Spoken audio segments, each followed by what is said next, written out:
এমন ব্যক্তি কে আছে যে আল্লাহ তাআলাকে উত্তম খরচ দিবে, অতঃপর আল্লাহ তাআলা উহাকে তাহার জন্য বর্ধিত করিয়া দিবেন বহু গুণে, এবং এই খরচ করার দ্বারা অভাবে ভয় করিও না, কেননা আল্লাহ তাআলাই সবকিছু করেন এবং প্রশস্ততা দান করেন। অর্থাৎ এই কর্জা তাহারই, এই কাজ তাহারই কর্জায় রহিয়াছে এবং তাহারই দিকে মৃত্যুর পরে প্রত্যাবর্তিত হইবে। সূরা বাকারা 245 নম্বর আয়াত। ফায়দা: আল্লাহর রাস্তায় খরচ করাকে এই জন্য খরচ শব্দ দ্বারা ব্যক্ত করা হয়েছে যে খরচ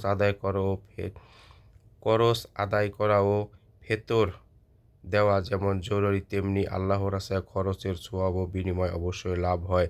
হযরত ওমর রাদিয়াল্লাহু তাআলা আনহু বলেন, আল্লাহকে খরচ দেওয়ার দ্বারা আল্লাহর রাস্তায় খরচ করা বোঝানো হইয়াছে।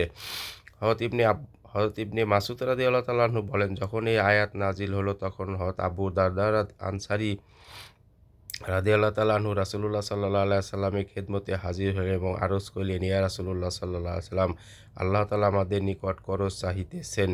রাসূলুল্লাহ সাল্লাল্লাহু আলাইহি ওয়াসাল্লাম বললেন, নিঃসন্দেহে। তিনি আরজ করিলেন, আপনার পবিত্র হাত আমাকে ধরিতে দিন, যাহাতে আমি আপনার পবিত্র হাতে একটি অঙ্গীকার করি। রাসূলুল্লাহ সাল্লাল্লাহু আলাইহি ওয়াসাল্লাম হাত বাড়াইলেন। তিনি অঙ্গীকার নিয়ম অনুযায়ী রাসূলুল্লাহ সাল্লাল্লাহু আলাইহি ওয়াসাল্লামের হাত ধরিয়া আরজ করিলেন, ইয়া রাসূলুল্লাহ সাল্লাল্লাহু আলাইহি ওয়াসাল্লাম, আমি আমার বাগান আল্লাহকে করজ দিয়া দিলাম। তাহার বাগানে 600 খেজুরের গাছ ছিল, আর ওই বাগানে তাহার পরিবার প্রয়োজন থাকিত। এখান হইতে উঠিয়া তিনি নিজের বাগানে গেলেন এবং স্ত্রী উম্মে দারদা রাদিয়াল্লাহু তাআলা আনহাকে ডাকিয়া বলিলেন, চলো, এই বাগান হইতে বাহির হও, এই বাগান আমি আমার রবকে দিয়া দিয়াছি। আরেক হাদিসে আছে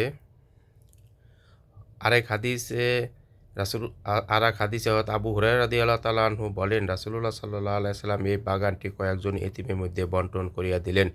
এক হাদিসে আছে, যখন এই আয়াত অর্থাৎ যে ব্যক্তি একটি নেকি করিবে তাহাকে 10 গুণ সওয়াব দেওয়া হইবে নাজিল হলো, তখন রাসূলুল্লাহ সাল্লাল্লাহু আলাইহি সাল্লাম দোয়া করিলেন, হে আল্লাহ, আমার উম্মতের সওয়াব ইহা হইতে বেশি করিয়া দিন। অতঃপর এই আয়াত নাজিল হইল। রাসূলুল্লাহ সাল্লাল্লাহু আলাইহি সাল্লাম পুনরায় দোয়া করিলেন, হে আল্লাহ, আমার উম্মতের সওয়াব আরও বৃদ্ধি করিয়া দিন। অতঃপর এই আয়াত নাজিল হইল, যাহা 7 নম্বরে আসিতেছে। রাসূলুল্লাহ সাল্লাল্লাহু আলাইহি সাল্লাম আরও দোয়া করিলেন, হে আল্লাহ, আমার উম্মতের সওয়াব আরও বৃদ্ধি করিয়া দিন। তখন এই আয়াত নাজিল হলো, অর্থাৎ সবরকারীগণকে তাহাদের সওয়াব পরিপূর্ণ দেওয়া হইবে, যাহা অসংখ্য অগণিত হইবে।